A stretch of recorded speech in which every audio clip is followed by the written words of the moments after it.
Welcome to episode 6 of the 1 Minute Pedal podcast from NotPedals.com. This week I sit down and chat with Trey from Retroactive Pedals.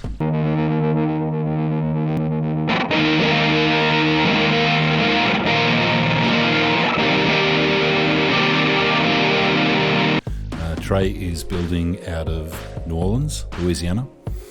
He's making some really interesting creative tools, is the sense I get. But that can be really nice. And then this can be especially nice, having different amounts of warp between the two. We chat a lot about that and music in general. He's making some really sort of explorative stuff, which I love. So it was really great to chat with him. Yeah, we chat for about 30 minutes. Enjoy.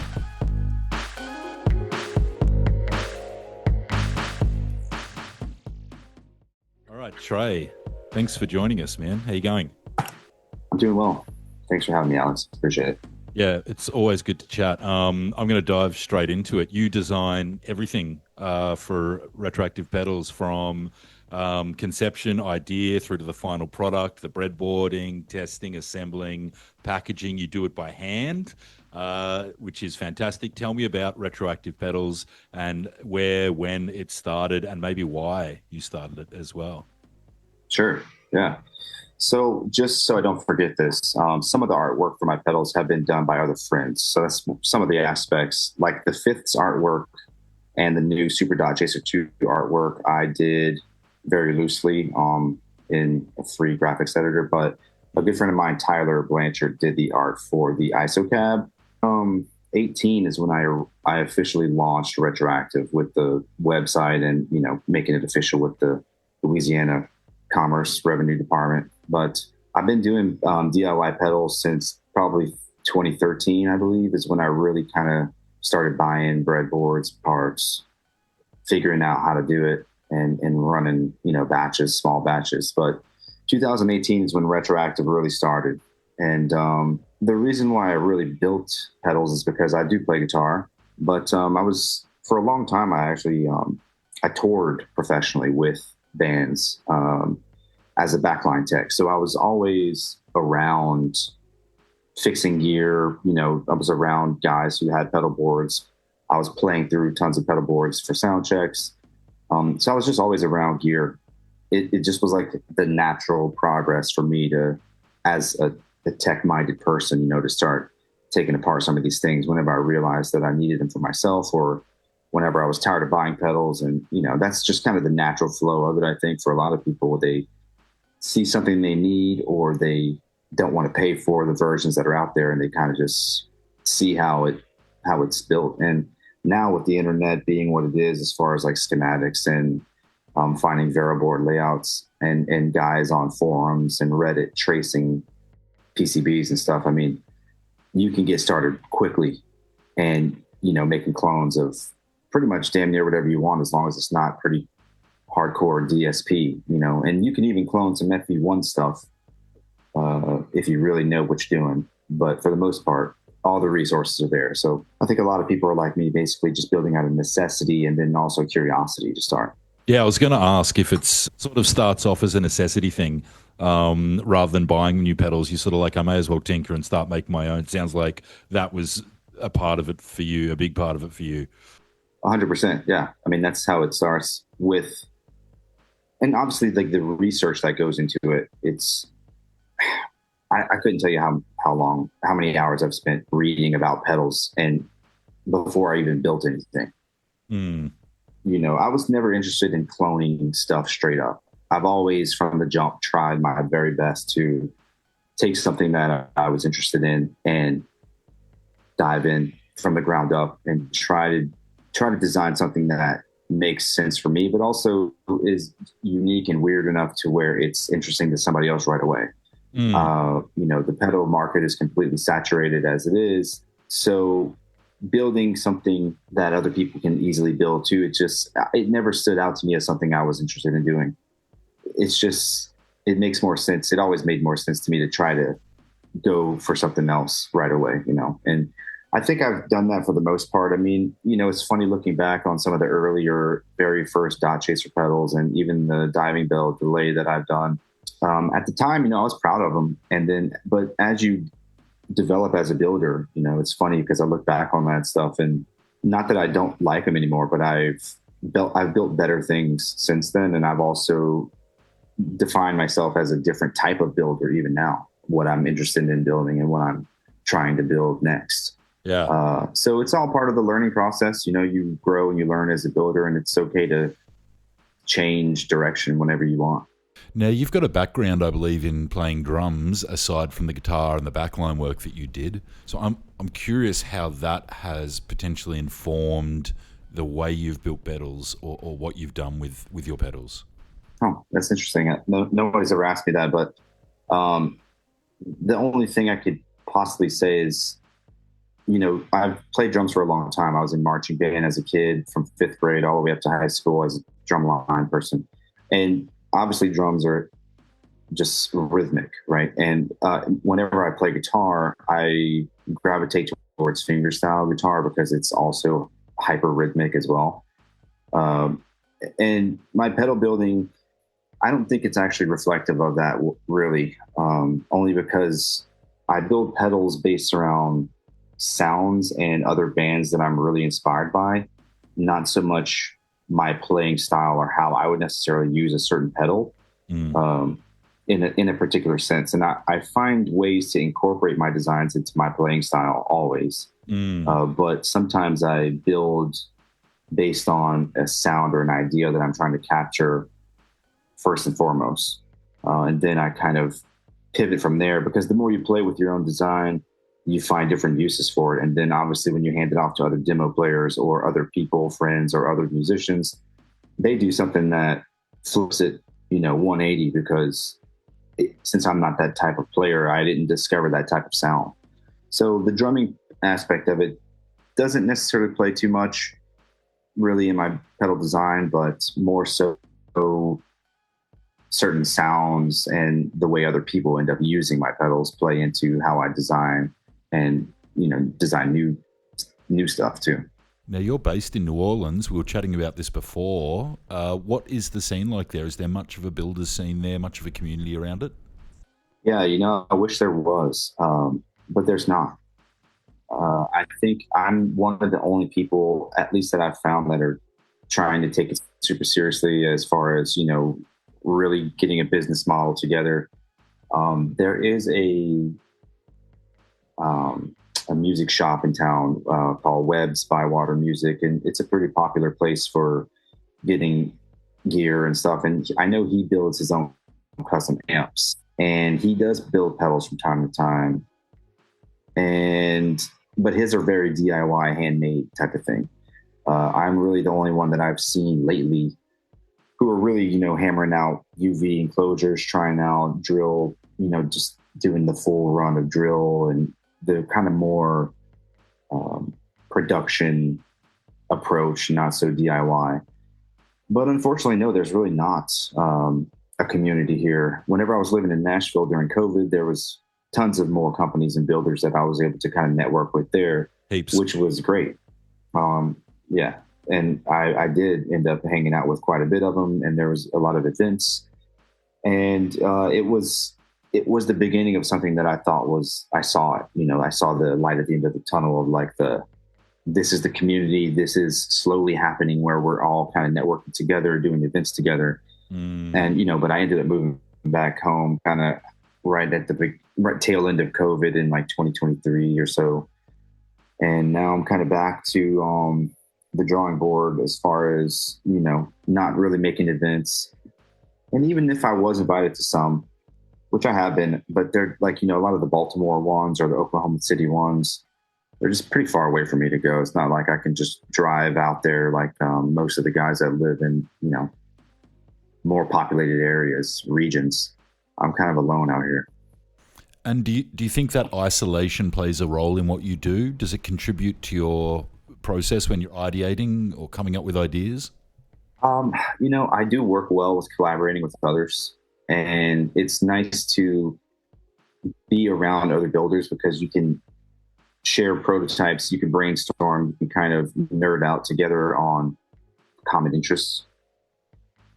I don't really get. I can still do that stuff over Instagram, but I mean, or just I have a few guys' numbers that we text, but it's definitely not the same as meeting in person or being able to pass off a prototype or drive off to a buddy's house. Yep. And get it back next week and then get, full run of feedback. So, it doesn't influence, well, I guess it does influence how I end up building because I am isolated to my own thoughts and my own processes in this area without having many people to brainstorm with or show off stuff to.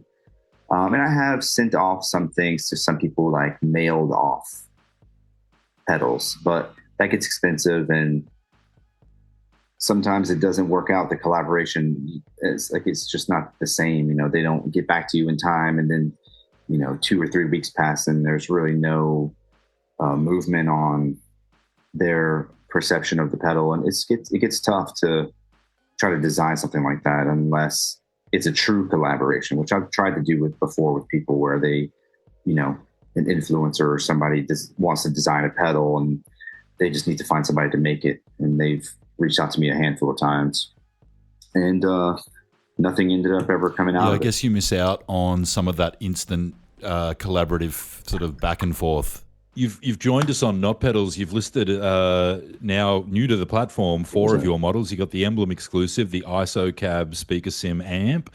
We've got the beautiful Fifths and the Super Dot Chaser 2. The new version of one of your earlier pedals. I want to talk to you particularly about the ISO cab, which I'm intrigued by. There's a lot going on inside there. There's a real speaker. There's like a 386 amp chip. You've got a condenser mic. I think there's an EQ stage as well. I'm curious what you were aiming for when you were designing it. Yeah, this is one of the newer ones. So Fifths is the newest. This is my second to newest. Huh. But I make, you think of a concept and then you execute it and you build it. But this one happened naturally because whenever I was living in Nashville, there was a lot of antique stores and stuff. So I was collecting a bunch of little handheld radios and pocket radios and stuff with the intention of, using the circuit from these radios to make like little tiny practice amps and stuff. And some of them work and some of them didn't work. But the 386 was my way to, if a circuit didn't work from the radio, I can still create an amp inside of the chassis. And I ended up making quite a few of these. And, inherently the little radio amp by itself, it sounds pretty bad. But one day I took a chorus pedal and I put it before the 386 little amp. And it distorted so badly, I mic'd it with a 57 and put it through my interface and tweaked it a little bit, added some EQ compression, EQ'd it, and it ended up sounding incredible. Mm. And it got me thinking, like, man, what if I could take this really crappy speaker, put a microphone on it, and kind of capture that magic in a guitar pedal? And then so I started researching small condenser microphones, and I knew that electric mic, which is what's in the pedal, I knew it existed because it's in a lot of consumer products that you don't even know about.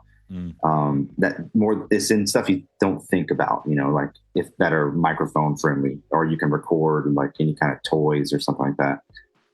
So I ended up just kind of trying that out in the pedal form, and it worked. So yeah, the sound goes into the pedal out of the speaker, the mic captures it, and it doesn't sound like a real cab being mic'd, obviously, but that's just the principle of it. I was trying to capture what I was doing in my room. And, I think the demo video on your website actually has me demoing that pedal as a outboard gear kind of thing. And because that's also what I was doing in Logic, was before this pedal really existed, I was taking these digital VSTs inside of Logic and I was sending them out of my interface into that speaker. And so I would take this like really cool digital string sound, run it through this tiny speaker and distort the living hell out of it. And then it sounded more interesting to me. Yeah. And so I kind of got obsessed with miking these little speakers. I would send all kind of stuff to it out of my interface, VSTs, drum samples, vocals, whatever. And this little speaker and amp chip would just blow it up so badly to where it sounded cool and lo-fi and weird. And created something new. Yeah, 100%. I got obsessed with these, just miking this little amp. And so I decided to try to incorporate that into a pedal. And you can still use it to mic other things too with your interface. But I've also just built it as a standalone guitar pedal because that's kind of what I do for the most part, is build guitar pedals. So I put it first and foremost in guitar pedal format. Yeah. And then if you want to get creative outside of that with sending, outputs from your interface to it and whatever else you want, that's kind of on you, your workflow as a musician, Yeah, love it. It's like, it's a wild concept. I love that sort of concept. And you've sort of touched on how you see people using it beyond guitar. I really want to get one and plug it in through, I want to send my drum machines through it, that sort of unique sound you get that we're all really sort of familiar with, and then absolutely pushing it to its limit is a great idea. I think it's a beautiful pedal. Thank you. Super Dot Chaser 2 is the other one I'm super interested in. Can you talk about how I'm particularly interested in how that interacts with other pedals in a stereo setup? If you sort of touched on before when we've spoken about putting different effects after each output, maybe a tremolo on one side, flanger on the other side, creating a genuine sort of like 2-channel system with 2 amps. How do you sort of, what was the inspiration, I guess, about creating separation and movement? And have you always used like a dual amp rig or something like that? What was the sort of genesis behind that idea in the Dot Chaser 2? So the original Super Dot, or the original Dot Chaser, was my first pedal I ever made. And it hit some, and it was pretty popular for a while, I think, and like any pedal, the popularity ebbs and flows. But I had a 2 amp setup, and I actually ended up having 2 individual Dot Chasers going to each amp. So yeah, it was split that way individually, and I was controlling the delay on one being very quick and the delay on the other one being very long. I was changing the warp settings, and I ended up getting this just insane movement. And then, couple that with any other pedal you like. And I started to just get this subtle but nice, kind of wide stereo image that I was really pleased with for a while. And I thought, to save space, I should combine these 2 pedals into one pedal. Yeah. And I ended up using buffered splitters to accomplish that. So the pedal is bypassed in buffer bypass mode, but it's technically a utility pedal if you want it to be as well. So if you don't want to use it for the Dot Chaser at all, you can turn it off, and it's a buffered split pedal, and you can just it's a splitter.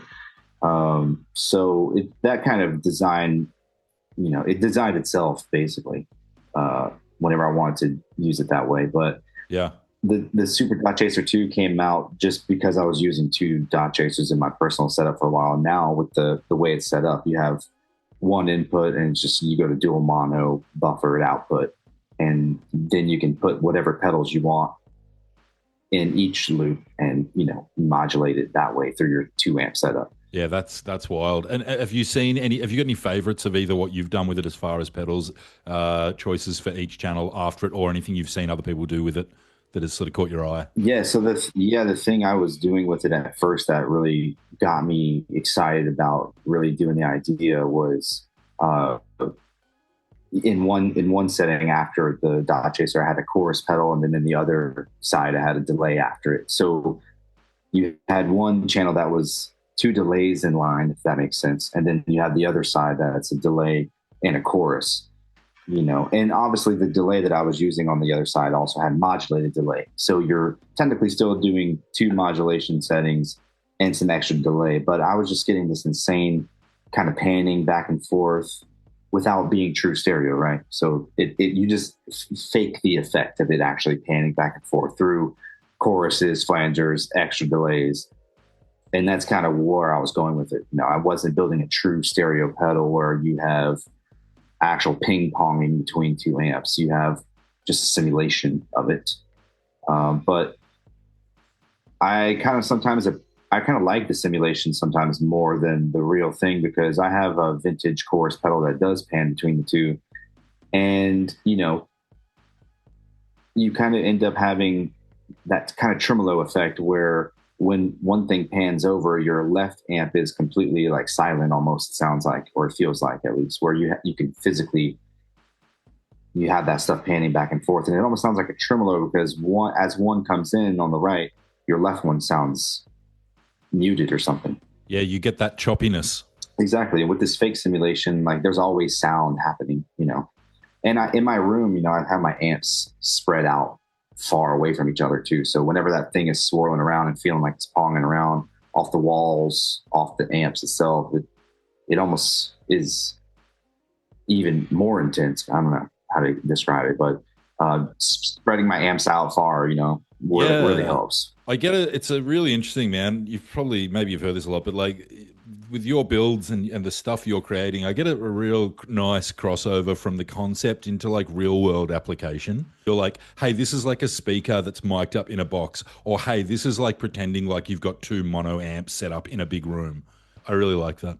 Yeah, the main thing is, like I said earlier, that I always, at least to the best of my ability, build something that has a simplistic idea, but there is room for interpretation of how it's supposed to be used. So the user can find that process amongst themselves that I didn't think to test out, because I don't play a banjo or whatever it is that I don't have at my house to test this stuff. When you give it in, to the hands of somebody else, and you give them the options to say, hey, you can plug in whatever you want to the right side and this to the left side, they end up doing something completely different with it. Yeah. And I just always make sure that I'm trying to give people the room to do that within my designs. Yeah. And, and the more pedals I play, it's funny, like I buy and trade a ton of pedals. I'm on Reddit, the Reddit trading sub. The more pedals I own, the least amount of pedals I use sometimes for recording. Yeah. Because I like a good pedal that's simplistic, to the point, not crazy menu diving, but I'm also technical enough to where if I want a menu dive, I'm okay with it. I just have to be in the mood for it. But when I design, it's more so design simple, but throw in something that lets the user kind of interpret how to use it themselves. What I get from it is, from the retroactive stuff, is that I feel like they're devices for creativity, rather than just sort of colors, rather than just going, I'm just looking for a certain color, I'll use that. This is like, what am I going to do with that? And I think that's really a great application for stomp boxes for pedals. Awesome. Yeah, thanks for saying that. No, it's a pleasure. So what's coming up? What's on the horizon for Retroactive Pedals? Man, to be completely honest, I guess this requires a little bit of backstory. I'll keep it brief, but basically COVID, since the pandemic kind of halted live music, I didn't tour forever, and I kind of pivoted, and I did some coding boot camps and stuff to try to create a different opportunity for myself should I need to, and then also kind of kickstart my interest in digital processing, because I was just too lazy to learn it. And so now I'm really I have the energy and I have the bandwidth to dive into just digital audio processing, and I've kind of been going down the rabbit hole with that stuff. And there's some guitar pedal applications in there. There's a few chips and microcontrollers that I'm using to apply it to guitar effects. But in a lot of ways, I'm pushing myself a little bit further than just guitar effects. And I'm kind of getting more into like synth design and little handheld kind of tools. I've been really obsessed with these just like weird, tiny, like the OP33 from Teenage Engineering, and that high chord thing that just came out a couple months, maybe a year ago. Just like little gadgets, like fun audio gadgets. Like I'm really having fun collecting them, and I'm kind of trying my hand at designing a few of those as well. So I kind of while I have this lineup, I guess I'm going to keep rolling with this pedal lineup until, know, they sell out or they just don't sell anymore. And then I might pivot to more digital guitar and effects and, you know, synth, like handheld synth type stuff. Anytime someone starts going in that kind of rabbit hole and direction, I'm curious what they'll come out with. And I do see how it ties into what you've been doing device wise already with retroactive pedals. Yeah, and the fifths does. You know, I need a digital chip to get that fifth harmonizing fifth. So I did incorporate some of the stuff digitally with that. Um, and now I'm kind of just going down the rabbit hole, seeing what I can do with other microcontrollers. But it's been super fun. Well, look, we're getting towards the end of the chat. I always sort of towards the end ask this: have you got a shout out to anything you're enjoying at the moment? It can be another pedal maker, it can be a book, it can be a film, it can be a pedal. Something you'd recommend?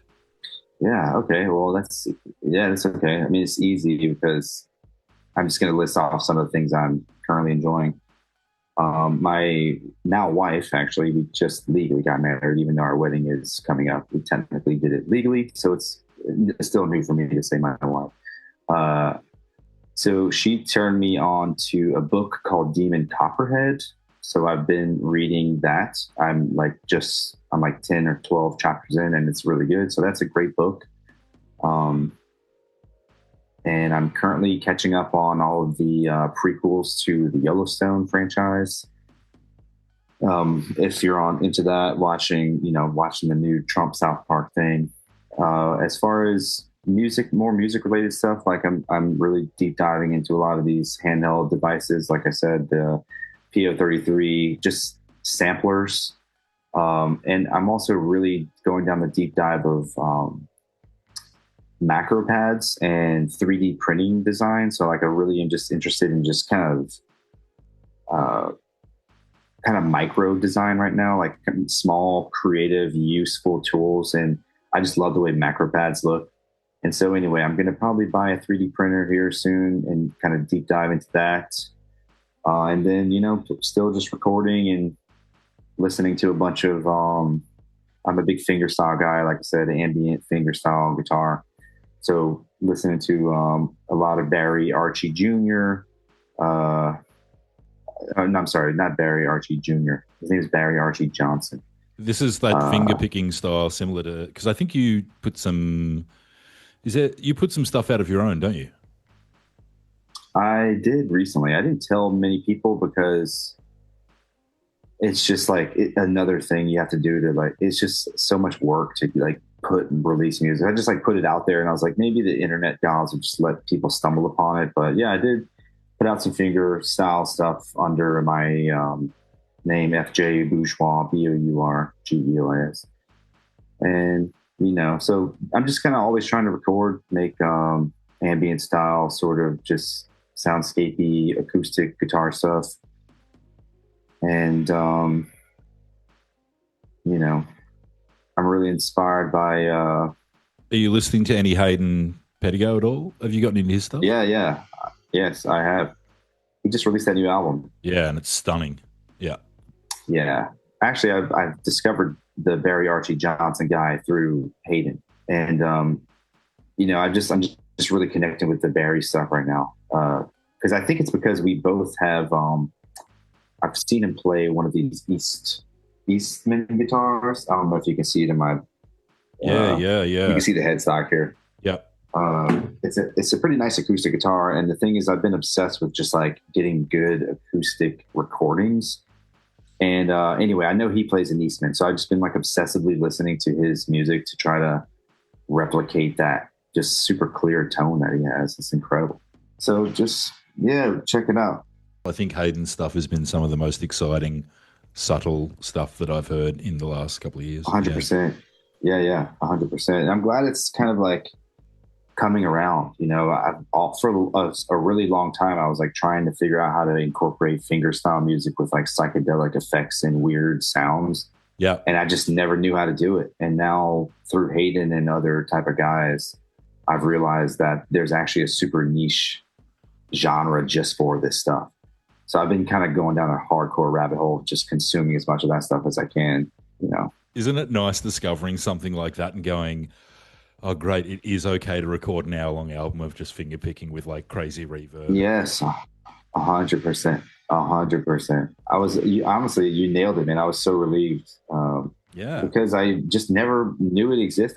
The concept in my mind was like, yeah, this is what I want to do. I just didn't know. I didn't have the inspiration to really know where to go with it. And now it's like, okay, I know exactly what I need to do, and I have all the stuff to do it. Yeah, that's it. And it's, oh man, he keeps it simple. Very tasty. That's a hell of a list of recommendations, man. Well done. That's fucking great. Plenty for people to get into and listen to and read. Really appreciate you coming on, having a chat, Trey. Look forward to seeing, I guess, what comes next for Retroactive, man. Appreciate it. No problem, man. Thanks. It was so great talking to you. All right, man. I'll catch you again soon. All right. Thank you, man. See you, Alex. There you go. Big thanks to Trey for taking the time to have a chat. It was great. As mentioned, the retroactive stuff is available now on NotPedals.com. We've got the Emblem exclusive, the ISO cab speaker simulator, the fifths, which is amazing, and also the Super Dot Chaser 2, all available on NotPedals.com with free shipping. Enjoy. Thanks a lot for listening, and I look forward to seeing you in the next episode. Cheers.